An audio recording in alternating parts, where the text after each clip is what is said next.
Why? He's got a sword, I've got a gun. He's got a sword, and he's 50 feet away from me. Did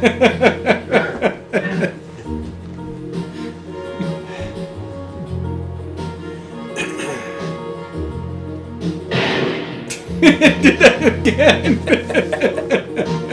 I like Frank. Would you stop doing that shit? I'm trying to fight these guys. Quit shooting them. Try to get some action hero stuff on my reel. Get a real acting role. Hello, everyone, and welcome to Jefferson County, Colorado's premier podcast on the subjects of alcohol consumption and B movies, the Booze, Bullshit, and B Movies podcast. We're happy to have you with us again as we dive to the depths of the streaming services to find entertainment in unlikely places. I'm Brandon, and sitting to my right is my good friend Steve.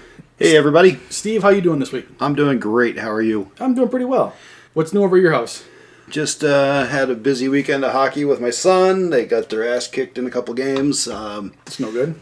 Well, but, character building. So Yeah, I guess there is that. Played Cherry Creek yesterday, and all their kids were... Our team is quite young, and for instance, John is a freshman and plays a lot of varsity minutes. I think Creek had mostly seniors, and they were all 50 pounds bigger and at least 8 inches taller. And you've seen John skate. He's pretty quick. Yeah. They made him look slow. Oh, nice. So yeah, that was... Were they wearing Iceland jerseys? They could have been. They kind of look like a little Red Army with the way their new coloration is. And then getting ready to head out to St. Louis this weekend to watch Emma play. Watch podcast co-host Emma take the ice on a couple of tilts with her Sun Devil team. Nice. So we've got an exciting week of hockey ahead too. We got our first bad draw this week on a U8 jamboree. Saturday morning at 6 a.m. we're on the ice. I've had worse, but not by much. In the last 2 seasons, we've gotten pretty lucky by, our draws are middle of the day, whatever, and that's been fine. But yeah, so now this week, after she gets done skating, Libby wants to then go to Taekwondo class. She was excited that she'll be able to make it home in time for Taekwondo class at 8:15 in the morning. How many games does she have in her jamboree on Saturday? 2, 1 hour. Oh, that's not too bad. 6 to 7, yeah. That's not too bad. Now that we're into the second week of January, have you made any resolutions? Have you already lost your resolutions, or are you not a resolution kind of guy? I'm really not a resolution kind of guy, but if I had, it would have probably been to get it, like everybody else, get in shape, eat better, and maybe not drink as much, but all those things have been shit canned, so. Yeah, that was kind of my decision for the year was to, and I guess my plan was to come up with like 12 resolutions, right? Okay. So I'm doing the same kind of thing. It's sort of a general wellness thing, like cutting out some of the junk food, going to the gym. I've been listening to some books on stoicism for my mental health, Okay. But the way I've got it figured is that if I have like a dozen resolutions and I stick with them for 1 month, then I've done a year's worth of resolutions. I've just kind of knocked it out within 4 weeks. Well, there you go. Hey, from a certain point of view, that works. So. Well, tonight, Steve, we're going to watch some good old-fashioned American schlock from the early 90s, Samurai Cop, a movie where Lethal Weapon meets American Ninja, meets Skinamax, meets a flaming dumpster of dog shit. Yep, and late 80s, early 90s, long flowing locks. So what can you tell us about this week's movie, Samurai Cop? So, Samurai Cop was released... Well, it never got a theatrical release. So they took it to a film festival to try to sell it in 1991. And it got some limited distribution in Europe, VHS only. Yeah, this was definitely a straight to VHS. It was straight to VHS. Production. And then legend has it, in the early 2000s, a 35 millimeter print of it was discovered in a film vault. A company was, I think it was Empire Media, I forget the name of them. They were kind of going through this, B-movie, straight-to-DVD kick of just trying to pump out tons of titles, and it was kind of the cheap DVD phase when they really started cranking them out. So they released it in the U.S. in 2004 as a DVD. It's got an hour and 36 minute run time. I saw a couple of different budgetary quotes on it. One said $7,000, and I don't see how you could even buy the film for that much. So I'm going with the $50,000 that I heard in an interview about this, and it somehow generated about $385,000 in box office. So it was a good return on the money for the director writer Amir Shervan. Well, I did see some information about that. What happened there is that after all these years of the VHS thing, the DVD thing, the folks at Riff Tracks released it, and they did a showing in a couple of, I don't know how many theaters, but they did a showing in April of 2017. And over that 1 week associated to this Riff Tracks production, they made that $385,000. So Amir got squat. Yeah. Essentially. That's a bummer. But from what I saw, that's pretty much what he spent on the movie. Yeah. He there was not a lot of budget for this, from what I see. Our writer-director Amir Shervan, he comes from Tehran, Iran. Came over to LA to study film in the 40s, and then went back to Iran and directed a ton of movies over there, and was, from what I gather, a pretty respected director. He's not doing their version of Citizen Kane or Bridge Over the River Kwai or whatnot, but it's just, entertainment for the masses, and was pretty well respected over there. He stayed there doing films until 1979. And you, being a history buff, know exactly what happened in 1979 in Iran. That was the Cultural Revolution there. He was deemed to be way too Western, so he decided to come back to the States. And he made 5 more films after immigrating back to the U.S. So he made Hollywood Cop, and you're going to see a theme here, Brandon. American Murder, but I like the other title that I saw for that was called Killing American Style. So I think we have to watch that one just by name alone. Well, let's see how this one goes first. And then there was Samurai Cop, and Samurai Cop was his final film that he made.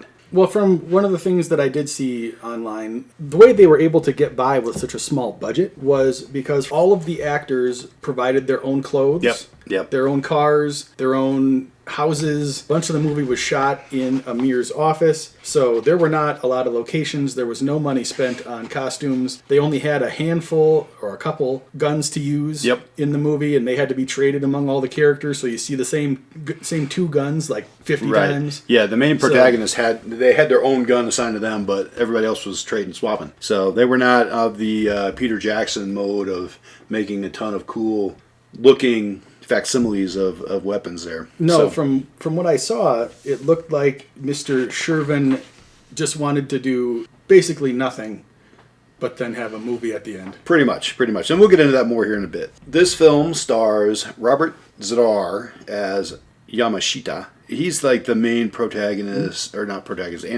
villain. But Robert here's got a ton of film credits. He's kind of like henchman number 1 or whatever. 124 in total. Biggest would be he was in the movie Tango and Cash. I recognized his face almost immediately. Yep. When I saw his face. When you see this guy, he is unmistakable, and we'll get into more later why. He was also in Hollywood Cops, American Murder, and Maniac Cop, and I believe he had a hand in directing Maniac Cop, so that's pretty cool. Robert unfortunately passed away had a heart attack in 2015, so Robert is no longer with us. And then our star here is Matt Hannon, who has since changed his name to Matt Caritas. He plays the role of Joe Marshall. He has a whopping 4 film credits to his name. He was in American Revenge, Samurai Cop, and then Samurai Cop 2. And he was Serbian Soldier number 3 in the JAG pilot episode. Oh, wow. JAG TV show. He's on like with twin 50s trying to shoot down the airplane going over. His co-star in this is Mark Fraser, who plays Frank Washington. He has 7 acting credits to his name, including both of the Samurai Cops and done a bunch of TV work. Then we have Melissa Moore, plays Peggy Lee Thomas. She's got mostly B-movie, low-budget, C-movie, 35 or so credits for that. And then we get Janice Laley as Jennifer. And this is the only thing she's done. Then we get to 2 of our baddies on here. We've got Cranston Komuro, who plays Fujiyama. And he played that role in both of the Samurai Cop films. And then we've got Gerald Okamura, and he plays the cleverly titled character Okamura. But this dude is highly respected for martial arts. I recognized his face too when I saw the screenshots. He's from Hilo, Hawaii. He's any sort of kung fu action movie where it needs an Asian looking guy who can do karate or something. he's going to be in it, or wield a katana, or throw a star, or whatever. Yeah, like I saw he was in Big Trouble in Little China. Yeah. With Kurt Russell. Those are our main stars. There's a few other people in it, but this is a pretty small cast to go with the low budget. I saw a tagline on this that said, "You have the right to remain silent. Dead silent." Well, that takes us on to our fun facts. So Amir, he likes to use an improvisational action and dialogue style to his films. And there was contrasting ideas as to whether this was something that was cultural in the Iranian film industry, or if it was just the fact that English is his second language and he didn't want to write a bunch of stuff down. So I did hear some in some of the interviews and whatnot with Matt, how Amir just said, just go with it. Or he had specific ways that he thought Americans needed to talk. And Matt and Frank tried to, or Mark tried to say, Amir, we should really say it this way. And he's like, no, it needs a bit. Like, for example, he would write son of bitches. And they're like, well, okay, if it's multiple people, it could be sons of bitches. But And it's all one word. But if it's just one person, there's only one bitch. So it's son of a bitch, or son of bitch. So, but he's like, no, you must say it this way. He really cared about that. He liked the improv, but he also had specific lines that like, this is how American cops and action folks should talk. The entire movie was set and shot in the daytime because they could not afford lighting on their limited budget. Well, they should have tried that in Apocalypse. Yeah, exactly. I was thinking the same thing as I was researching this. Almost all of the shots in the movie were a single take, and they used almost every frame of film that was shot in the final because they just didn't have money for any extra stuff. It was there are supposedly some scenes in here where, the actor stops, they think it should have cut, and they're kind of like looking around waiting for him to say cut, and it's still in the final cut of the movie. Nary a frame was dislodged onto the cutting room floor on this bad boy. Well, and I saw a thing too where another interview with the main character here where he said that he and the other actors would intentionally do shit wrong with the hope that he would cut it out. They were intentionally screwing up the movie, doing something wrong, doing something stupid, thinking it was going to end up on the cutting room floor, and sure as shit, it was left in there. Lo and behold, there it was, right there. Much like Peter Jackson, much of this film was shot in the wild, they call it, so without sound. The exception is Peter's camera didn't have sound. Amir couldn't afford to pay for the microphones and the sound men. And Peter had some sort of skill.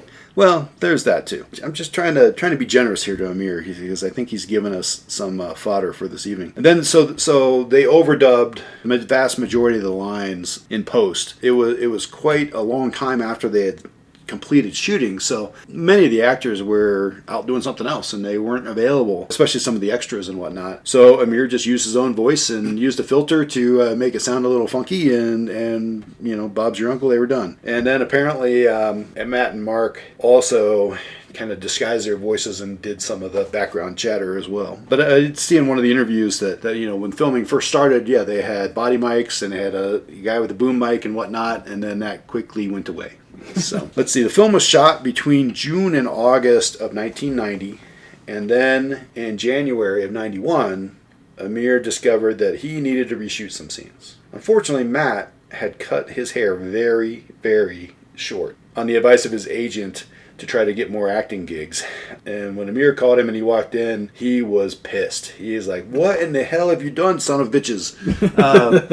So they immediately ran out to, I would imagine, Kmart or something similar to that, and bought a woman's wig, long dark hair wig, and Matt was forced to wear that. And Matt was under the impression that it was going to be, a few long fill shots, stuff like that, no big deal. They shot a lot of shit with that wig, and a lot of it made it into the movie. And it's not in any sort of chronological sequence, so it just kind of comes and goes and comes and goes. And what you were saying about Amir using his office, he reshot a lot of close-ups where they were like giving little soliloquy or whatnot, a little monologue speech. And there's Matt in his female wig, and you can definitely tell in the trailer, even you can see it, bouncing back and forth in the different scenes that they show. And that's where he is intentionally just like monotone, looking off into space when he's saying his lines, and because he's pissed, he doesn't want to be there. Oh, sure, yeah. He realizes this was a huge mistake as a career move, so he was trying to tank it as well. But they used one corner of Amir's office. They used it for all of Matt's close-ups. They brought Mark back in, and he did a bunch of close-ups, and they did it the same spot. Only maybe they changed the picture frame in the back, but you can definitely tell it's the same woodwork. And he used that same spot in one of his other movies that they pointed out. And then there's a scene where you can see a calendar on the wall behind the receptionist at this office, and it clearly says January of 91. so that was there. And then I did see in another interview, I've only seen like one clip of this movie, and it was about this wig. Mm-hmm. And it's a fight scene. Oh, yeah. The wig falls off. The wig falls, yeah. So it must be Okamura is fighting Hannon, and the wig comes off in the last, like, half a second of the shot. Yep. In this interview I saw with Hannon, he said, why didn't he just clip the 3 frames short? out. Yeah, and lose that. But he didn't even want to put in the effort to do that. Right. Oh, and I don't think it was the effort. I think it was that he had so little money that he couldn't afford to throw any of the film away that he had shot. And there was also an interview with Hannon who had said, like at the beginning of the shoot, they had full spread of craft services for the actors, all the food they want, like you would at any regular movie shoot. And then it went to, they would bring in takeout. And then it went to, someone would run the fast food. And then it went to, you better bring a sack lunch. So he shot his wad in the first week, huh? Correct. And they would stop shooting for a little while until he could scrounge up some more cash and develop some film and see what he had. Now, another interesting thing is Matt Hannon started out as a bodyguard for Sylvester Stallone in the 80s. And that's what motivated him to give acting a try. So he's basically like Dolph Lundgren then.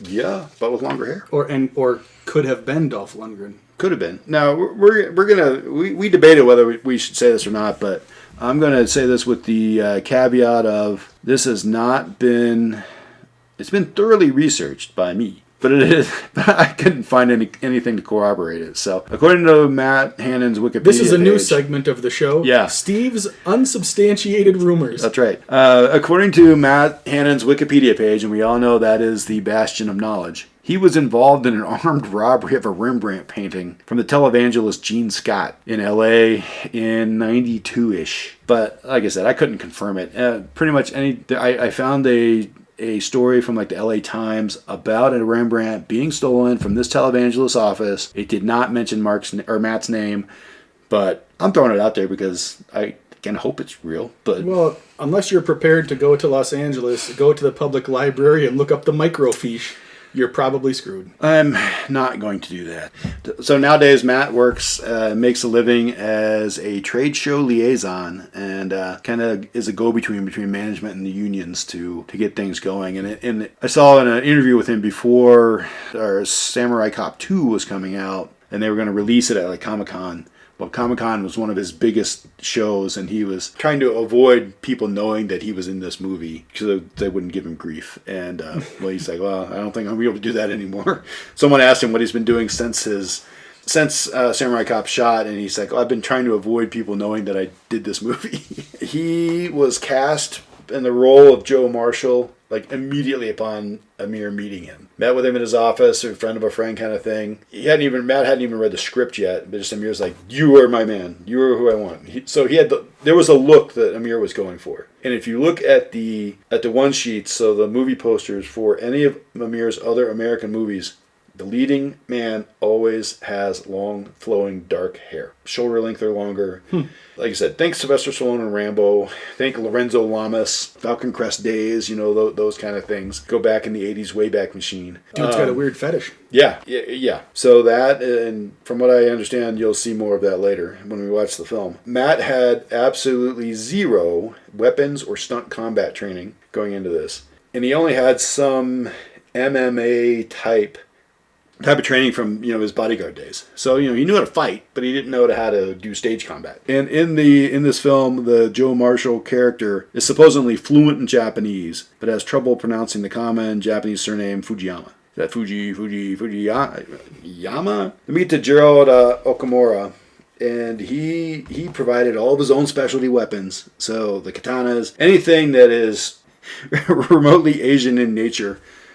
Gerald provided this, and then he also did most of the fight choreography. Well, he's clearly the most legitimate Hollywood person involved in this entire thing. Agreed, 100%. He is actually an Aikido master, so he's a legit dude. Yeah, he's been in like we said, any movie that's got some sort of kung fu fighting.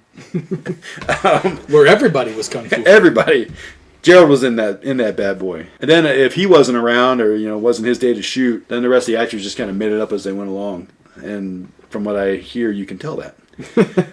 And then we get to Robert Zadar, or Zadar. It's short for Zdarsky. Zdarsky, that's it. So Robert, he's probably the most recognizable person in this. I recognized him as well. He started out. He actually went to Arizona State, graduated with a Bachelor of Fine Arts at Arizona State.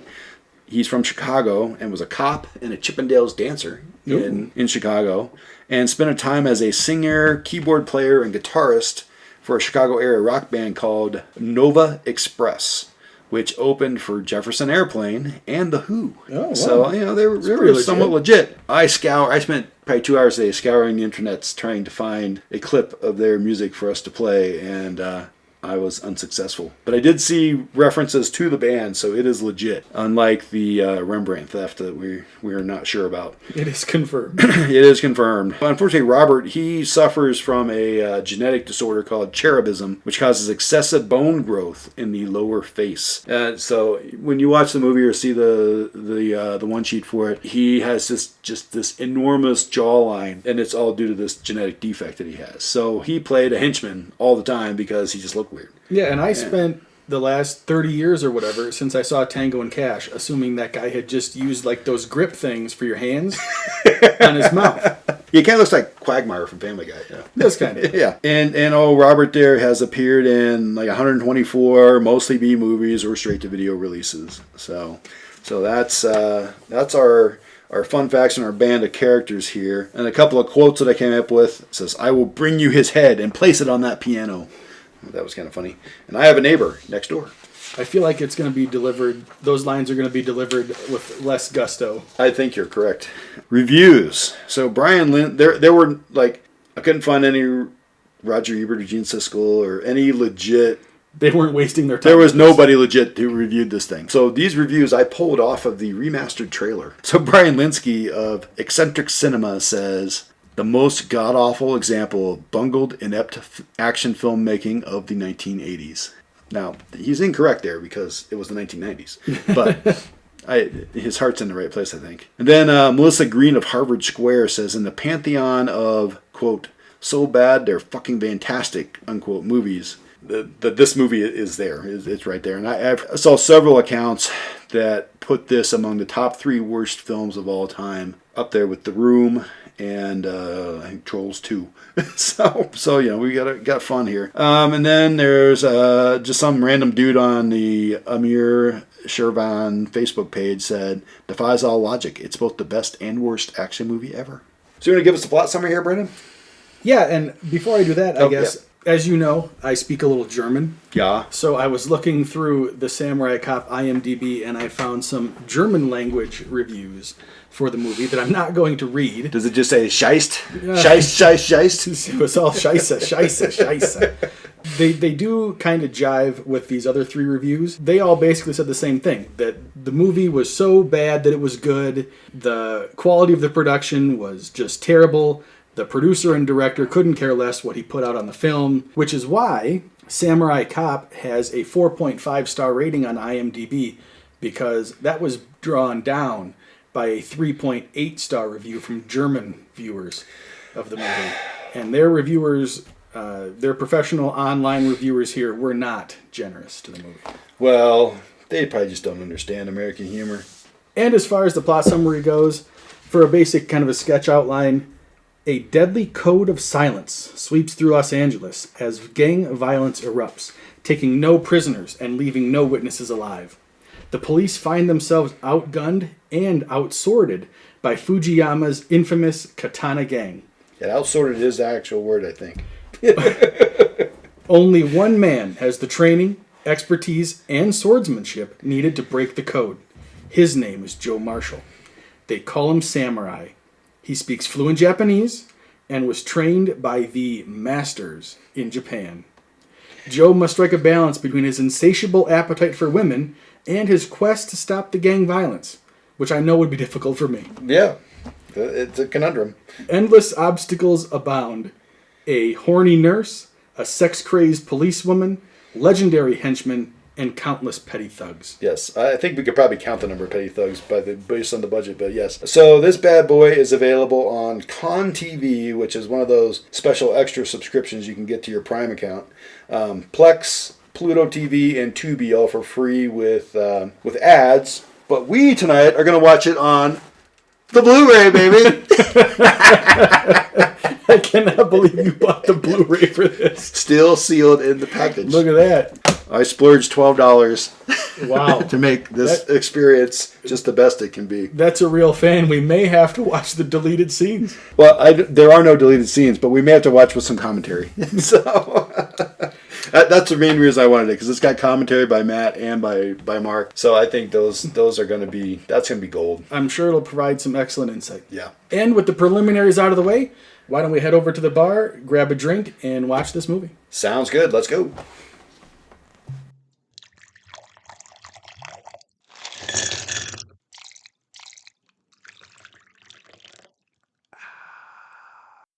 So, Brandon, we're at the bar. What are we going to drink tonight? In honor of this week's movie, The Samurai Cop, tonight's cocktail is the Gingered Samurai Martini. Sweet. What's in this bad boy?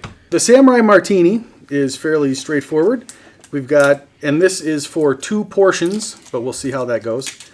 We've got 3 ounces of vodka, 2 ounces of plum wine, 1 ounce of ginger liqueur, and 1 ounce of lime juice. And while we don't normally say our brands of our alcohol, I'm going to give a shout out to my buddy Jay Johnson over at Bear Creek Distillery, who is the provider, so to speak, of our vodka this evening. They do have a cool distillery and bar spot in like South Broadway area of Denver. Yeah, so if you're in town, go check them out. It is nice to shout out a friend of the pod once in a while. Yes. 2 ounces of plum wine. And I am actually going to point out the manufacturer of this plum wine, too, because it made me laugh. So I was at the store, and the plum wine label had the Kikkoman on there from the soy sauce. So I picked that one because it just seems hilarious to me.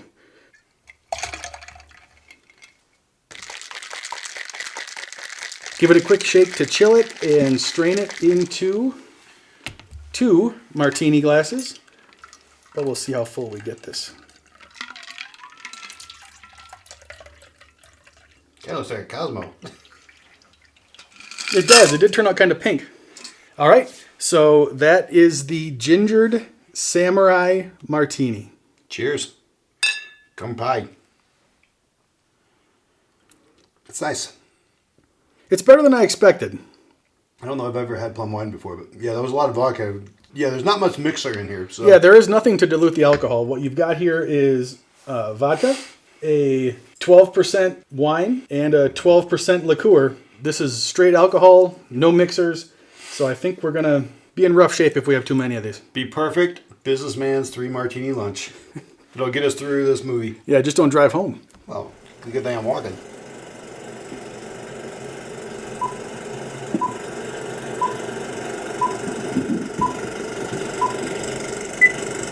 This is the part where we watch the movie. Okay, Steve, we just finished watching Samurai Cop, and just to run through the storyline as quickly as we can, we start off with a meeting of a bunch of Asian dudes. Presumably they're the katana. Yeah, that was Fujiyama and his henchmen. The cutting from scene to scene is very abrupt. Yep. But so we go from this meeting of the Yakuza guys to a coke bust with helicopters and most of the budget apparently spent right there. I believe that is correct, yes. Through the course of this arrest, some dude gets burned in a car crash. Yep, he was the getaway guy with the coke. He was driving the van with the coke. And he ends up in a hospital. From there, what's the guy's name? Robert Zadar. Yes. Goes to the hospital, sneaks in, in a laundry bin. Yeah, he's dressed like a doctor for some reason, but they feel the need to sneak him in. He takes his samurai sword, and in the code of their organization, this guy who's been captured has to be killed. Yep, He goes in the hospital room, takes his sword, and cuts the guy's head off. he does. Because the Yakuza leader here requires a little head. I do feel disappointed that they never showed us Yamashita giving Fujiyama the head so he could put it on his piano. Yeah, that was weird. Like they went would've to all that effort. They had like the scene where the guy was doing the speech like Al Capone in The Untouchables. I want his family dead. I want this dead. I want his head on my piano. Right. And then they never brought the piano. That was a good accent, by the way. They never brought the head for the piano. That's a disappointment. I thought that was weird. Yamashita cuts off the guy's head. The chief is all pissed off. Yep, he's got a club up his ass. With our two main characters, he's got a club in his ass and he can't get it out. What are they going to do about it? They kiss him on the head. Ultimately, our main character here, Joe Marshall. Joe Marshall knows who the bad guys are. Yep. So he approaches them at some country club or some restaurant. To the restaurant in LA, yeah. And talks a bunch of shit to him. Gives a speech about selling drugs to kids. Putting their money in their Swiss bank accounts, and then tries to steal his girl. There's a bunch of antagonizing going back and forth between him and this Yakuza gang. The gang decides that they can't buy off all the cops. Right. So they go on a killing spree. There is a series of like little torture scenes where the Yamashita goes to... all the police officers that are not Joe Marshall. Yeah, to find out where he lives. Yes. But no one knows where he lives because he's just up from San Diego. He got here a couple days ago, and no one knows where he's renting the house. That's right. So they start off, they go to Johnson's house, torture him for information, kill his wife. He sends them to the house of the woman that he banged at the beginning of the movie. Well, I don't think he ever banged her. He was just talking about doing it. Well, at least we didn't see it anyway. That's true. And if we didn't see it, it didn't happen because they showed all the banging they could. That's right. Amir Shervin loves boobs. They go to the other woman police officer's house. They torture her by pouring grease on her stomach or whatever. Yep. She gives them his partner's address, Right. Frank's house. Frank's house. They go to Frank's house. They're going to, quote unquote, cut off his black gift, Yes. which is some allusion to his... I don't think there's any illusion at all there. They weren't sly about it. No. They made several comments through the course of the movie about his dick. So eventually, the Yakuza gang, they torture their way through all the other officers, and they finally find Joe. And Meanwhile, he's banging Jennifer. Yeah, Joe is in the middle of this weird sex scene that lasts like 2.5 minutes. Yep. Skinamax sex. Exactly. So then they track him down for the penultimate showdown. Yep. There's a gunfight. Frank shows up, helps him out. They kill all the bad guys at that scene, but Yamashita's still alive. Right. So then they have to go over to wherever Yamashita's holed up for one last gunfight, one last sword fight. Yeah, Yamashita shows up with a sword but not a gun, so he's like, let's settle this like men. So they have their Uma Thurman and Lucy Liu sword fight on the beach. Yep. Well, not on a beach, but it was in the middle of It was in some the meadow. some sand. Yeah. It was dirty. Joe Marshall wins the sword fight. He's considering chopping his head off. But Frank talks him out of it, says, hey man, you're a cop. So he opts not to. He's walking off, and Yamashita stabs himself in the stomach. By pulling out this 3-foot long dagger out of his boot somehow. And there you go. The Yakuza has been defeated. They all live happily ever after. Yep. Joe is on the beach with Jennifer again and fade to black. It did not fade to black. It just abruptly became black. Fair enough. Because there were no transitions between any of the scenes. There was no cinematography No. to speak of at all. Oh, no. No cinematography.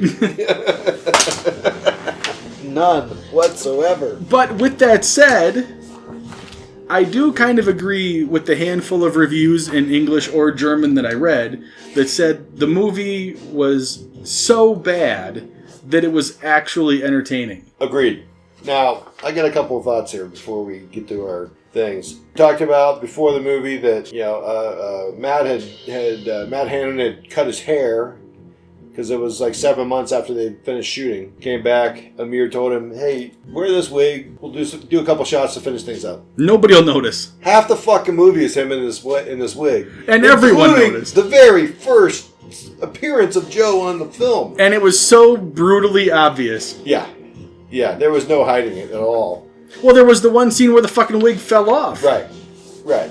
And like we said earlier, it's like you couldn't have chopped 3 frames out of that and you would have been fine. But no. The credits did claim there were people editing this movie. That's bullshit. I can't say they were being paid off because it was only a $50,000 budget, so there was no money to be paying anybody off. If that, I'd be surprised if they spent $50,000 on it. Yeah, and then the other thing was like, Joe's supposed to be up from San Diego, right? Mm-hmm. Helping out. Yet on scene number 2, he's got this intimate sexual tension and banter with Peggy, the sex-crazed lady cop.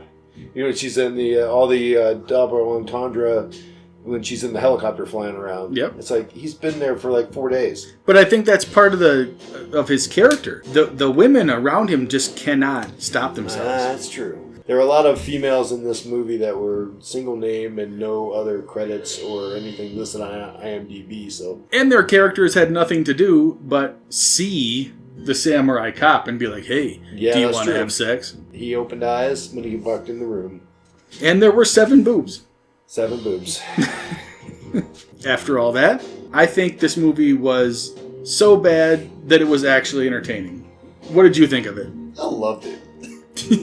It was horrible.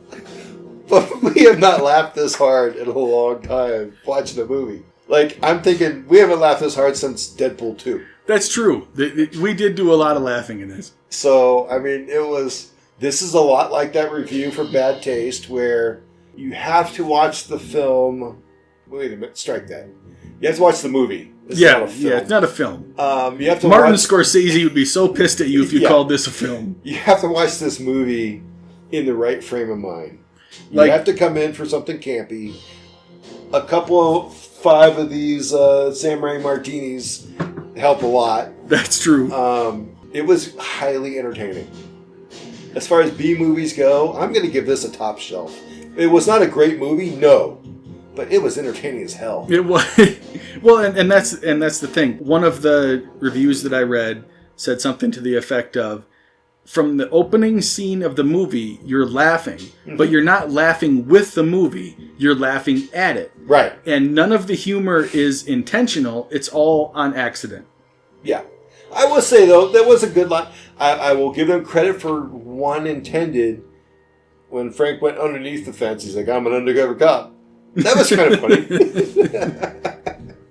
I really think, though, they could have said literally anything through the course of the movie, and it would not have been clipped out. You are correct about that. What are your thoughts? What do you rank this?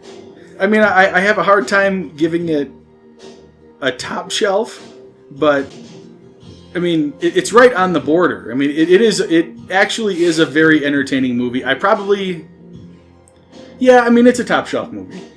I mean, like I said, it's a horrible movie. No, it's god awful. But, Apocalypse was a horrible fucking movie.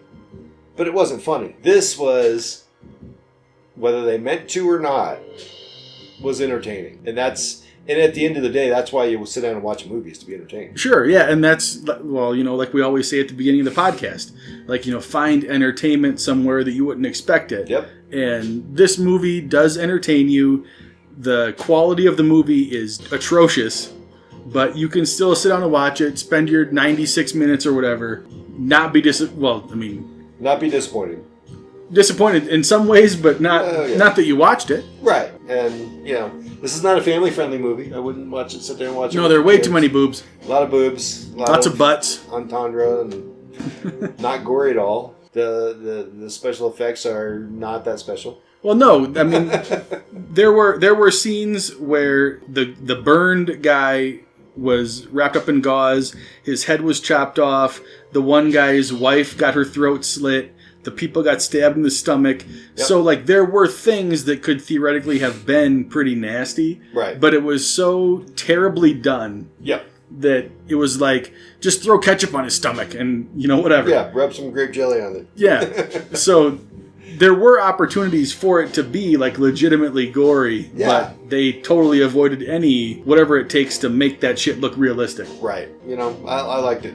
I liked it. I will watch it again with one of the commentaries on, I think. I hope you liked it because you bought the DVD. Yeah. You bought the DVD for the thing. That was all pure. I just, sacrificing for our art. Well, any other thoughts? I got nothing. Oh, I did say I had to do a retraction from our bad taste last week. That's right. Steve does have an apology to make to Peter Jackson. Well, Peter, if you're no. listening, pay Peter- attention right now because Steve is very sorry. Well, I'm not really sorry to Peter. I'm sorry to Ken Hammond. Because I kept saying his name was Ken Hamilton. He was a guy I used to work with. So Ken Hammond, I apologize for misstating your name when we were talking about the movie. So with that, Well, I talked to one of our listeners last week, and I want to give a special shout out. oh yeah, She's making the effort to listen to the podcast, so hi, Mom. Emma did say a couple of her teammates listened. And with that, we do appreciate you all tuning in. Enjoy the rest of your weekend. We will talk to you next week. Next week, don't know what we're watching yet, but Oh, you know what we're watching. We're watching Dead Snow 2. Oh yeah, okay, you're right. It's gonna suck. So we'll talk to you in a few days. Until then, I'm Brandon. I'm Steve. Stay fresh, cheese balls.